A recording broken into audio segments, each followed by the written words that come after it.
Anladın mı? Canım ben tavlarım seni.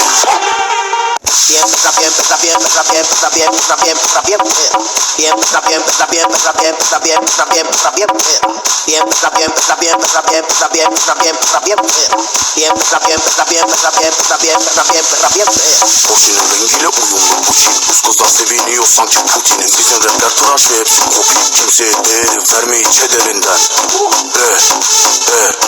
Kelle paça beni eti robot.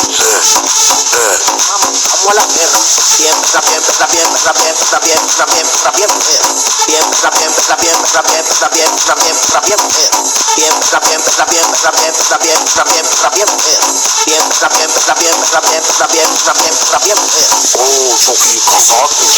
Asaf poşele basarım. Oo cezayı yemem. Abiler tanır tanımaz kaçarım.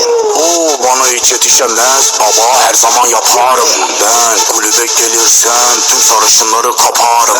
Altında Volkswagen GT. Herkesi getirdim göte. Tertemiz Pepe. Selamlar desen Pepe. Kolumda dikişler parti. Agalarla yap bir parti. Benim haterlarım anti. Onlar da dinliyor harbi. O diyor ki bana anladın mı? Canım ben anladım seni. Az önce yanladın mı? Canım ben tavlarım seni. O diyor ki bana anladın mı? Canım ben anladım seni.